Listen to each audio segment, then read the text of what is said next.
Okay, folks, so I'm enjoying a little celebratory meal here because this morning, of course, I woke up and checked Facebook like most of us do, and I was tagged in a particular article from Forbes by multiple friends, patients, and colleagues. So I felt it absolutely obligated to get on here real quick and shoot a little video and celebrate with you as to why people knew to tag me in this. So let's take a look here at Forbes magazine and see this new headline. It says that the new U.S. guidelines will lift limits on dietary cholesterol.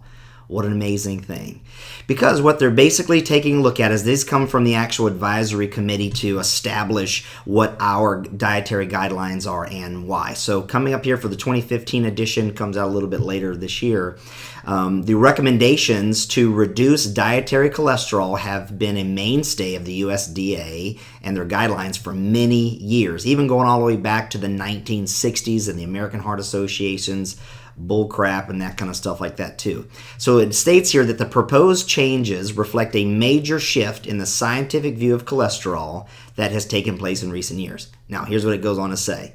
Although serum cholesterol is still considered an important risk factor, cholesterol consumed in foods is now thought to play a relatively insignificant role in determining blood levels of cholesterol.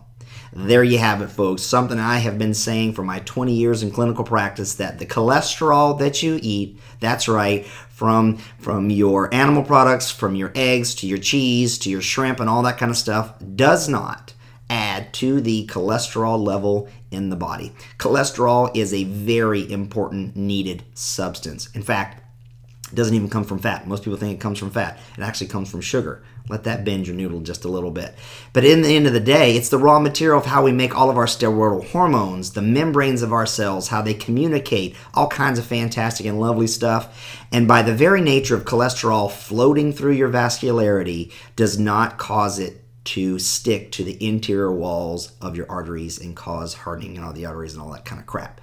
So one of the cool things, and we'll kind of go back here to this in the report, and it's going to quote unquote say, cholesterol is not considered a nutrient of concern for overconsumption. Man, what an amazing thing. So of course, here on Forbes, they're quoting the Washington Post. So just for continuity, I'm going to share the Washington Post little take on it, that the U.S. government is poised to withdraw long-standing warnings about cholesterol. Same kind of thing. There's those lovely, incredible edible eggs. And it goes on to talk about the advisory committee and advisory panel and fun stuff like that. It's not a nutrient of concern. It doesn't add to the cholesterol levels in the body.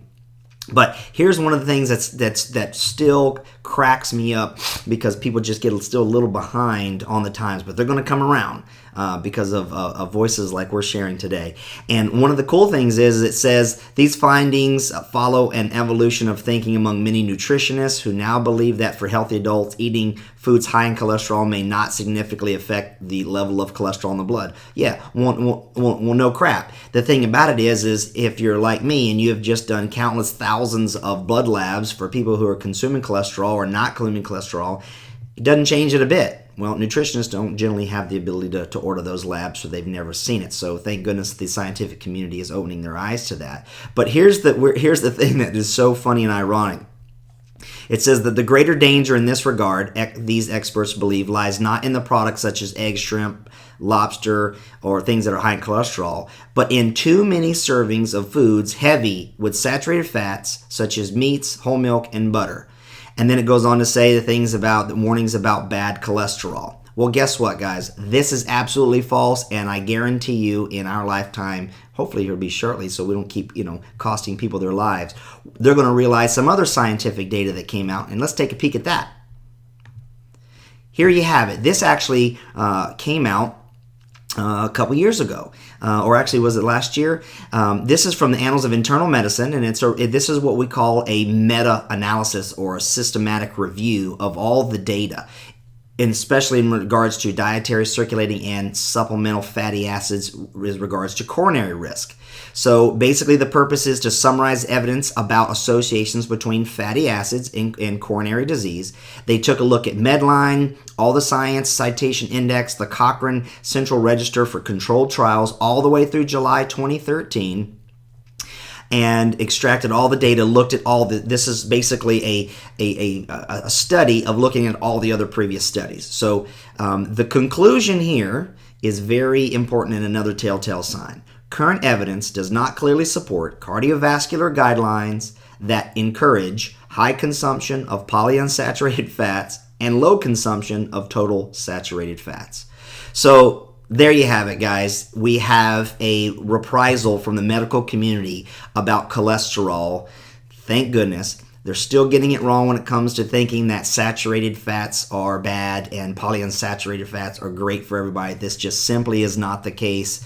But hopefully they'll catch up on that, but we're moving forward. So, having said that, let's enjoy our little egg celebration here. Of course, I like to add a little bit of blueberry and a little bit of raspberry. So, enjoy your eggs, get down with your cholesterol. Your body will love you for it. And until next time, let's live life in balance. Love me some cholesterol.